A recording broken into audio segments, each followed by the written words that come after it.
fia fia toi whaatala whātu le nei tai au si mai ala whaafonga Talafoala Radio Samoa.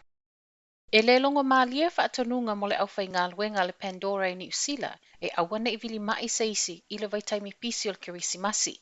O se whaatonunga na whaawala mai se video o loo whaatala noa mai e le whaatono le Howley Group le o loo waaia i lalo pūlenga wha franchise le se fulu lua whale o loa le Pandora i to tono New Zealand ma au se tālia. O le liki ai i tua o le video i le News Hub, na sala la wailoa reporti ma ua whailoa i le Minister o le Workplace Relations, Michael Ward, e matua i se lava o lea whaatonunga, ma e le sao i le sila le tūla fono. O lea video wa sa wai i le whaato a mai a whaalau i loa o le whaato sina le malo, mo le COVID-19 sama o lo una ia ai tangata e no nofo i le whale pe anga se ngase. Sau noi fo i mal Minister i tala le News Hub, a whai e eise isi o tangata whai ngā luenga e ngase ma a fia i le alwe whai ngā luenga o lo mawhaiona wha afsota i atu ia.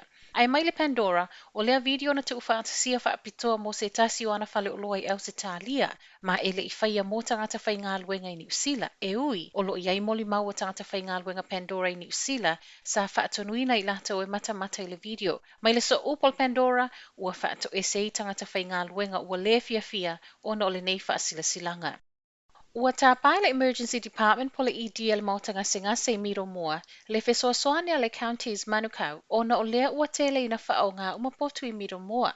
I se pepo whaamtalanga ua whaatalsanga mai ei fo i mal whaatun sili, ia Dr. Vanessa Thornton o miro mua i le community, e le o ngase umea nga i le emergency i miro mua, o lo o mawhai lava foi, ona sa ili i a lato GP, po o lato fo mai mo se fesoasoani ai mai se o talavai. Ua whaamanatu Dr. Thornton o le vaenga mo ngase ma whaalavlave whaafuasei. E whao ngā lea e ilato o lo o mo o mia vave le fesoasoani al whale mai i tu la e le o matalai au nanga GP. Weekends po o whaiungo vaiaso, maso malolo. Whaaftai ai fo i le whaatonu le counties Manukau, i lana langolango i taime mo o mia vave ai e miro moa le fesoasoani. Ua whaamawai le sui polesili o le oranga tamariki, Hohani Lambert, o le whaamauninga lea mai le polesili Grain Moss. O Lambert ua whaamawai ai anga i atu i se tasi o awanoa whai ngā luenga, ua whaamanu ai nai le matanga luenga o le vai whafo. A o whaatoa wha mai la le sui polesili, e le o malu e luei Moss i lana mau, o ia e le whaamawai. I sana whaatala noanga matustala nafi, na ia whailoa i e le whaamawai malana ngā luenga, ma olo i ai le talitonunga o lana matanga luenga i lana taitainga. Saunoanga fo i nei ala sui polesili a Lambert, ma ua ia whaamaunia fo i e le ai masea a fianga o Moss i lana whai unga e whaato wha mai. O Lambert ua whātau sanga o ngā lua le oranga tamariki, ma ua tautino e le aisona anga wa e pūle e le matanga luenga le nei taimi a tonu e iai i le lumanai. O le whaamawai o Lambert, ua sawa i le taimi o wha ngā solo so e suenga le whaamasidonga, whaasanga i le oranga tamariki e tusa, ma le ave ese whaamalosi mai o whanau Maori. E uia le o maoti se masina, ma le aso e tatala i le saolotonga mo feo inga i le vau au se talia ma New Zealand, tala fia e le o toi mamau. Whaamauninga ma le tamaitai palemia Jacinda Ardern, o le kuata mua le luas futasi, o le ama whai e ona malanga i tangata New Zealand ma au se talia, e au noa ma le tau whaanoa fo isea. O se io engal ka peneta o lo talia nei se tali mai al palemia au se talia, Scott Morrison. O le tau fio se aso mautu, o lo fua lea inisi o whaatala noa ngai te tau na whaia, e le ngata i kamu paniva an lelim tangata whai ngā luenga, pepa malanga, ai whaapea ai mal whai te tenga, i le ono whenumi i ai ma bookings wa mai a whaia, mo no fuanga lo whaanofu e sei tangata whai malanga mai whafo. O le so le afo no ele Minister o COVID, Chris Hipkins, ma le pūlengo le kamupaniva a le e New Zealand e lauli liu le nei mta upu.